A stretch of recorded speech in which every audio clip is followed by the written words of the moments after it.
അതിജീവിതയെ അപമാനിച്ചാൽ കർശന നടപടി വേണമെന്ന് ജില്ലാ പോലീസ് മേധാവിമാർക്ക് ഡിജിപിയുടെ നിർദ്ദേശം. സാമൂഹ്യ മാധ്യമ അക്കൗണ്ടുകൾ നിരീക്ഷിക്കണമെന്നും ആവശ്യമെങ്കിൽ ഡിജിറ്റൽ ഉപകരണങ്ങൾ പിടിച്ചെടുക്കണമെന്നും നിർദ്ദേശമുണ്ട്.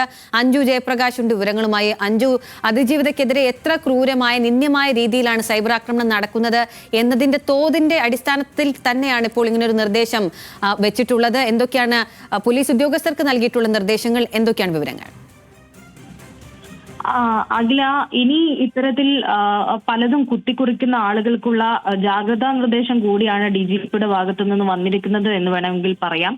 നേരത്തെ തന്നെ ഇത്തരത്തിൽ ആരോപണങ്ങൾ വരുന്ന പശ്ചാത്തലത്തിൽ രാഹുലിനെ ന്യായീകരിക്കുക മാത്രമല്ല, ഇരയാക്കപ്പെട്ട പെൺകുട്ടിക്കെതിരെ അതിരൂക്ഷമായിട്ടുള്ള സൈബർ ആക്രമണമാണ് ഉണ്ടായത്.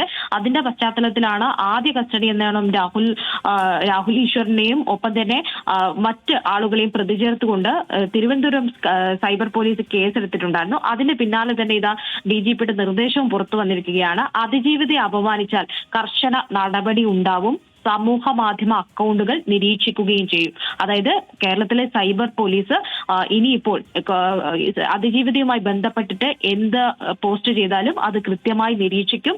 ആവശ്യമെങ്കിൽ അവരെ കസ്റ്റഡിയിലെടുക്കും. അവരുടെ കയ്യിലുള്ള ഡിജിറ്റൽ ഉപകരണങ്ങൾ, മൊബൈൽ, ലാപ്ടോപ്പ് ഉൾപ്പെടെയുള്ള ഡിജിറ്റൽ ഉപകരണങ്ങൾ പിടിച്ചെടുക്കുകയും ചെയ്യണം എന്നാണ് ഡിജിപി പറഞ്ഞിരിക്കുന്നത്. എല്ലാ ജില്ലാ പോലീസ് മേധാവിമാർക്കും ഇത് സംബന്ധിച്ചുള്ള നിർദ്ദേശം ഡിജിപി നൽകി കഴിഞ്ഞിരിക്കും.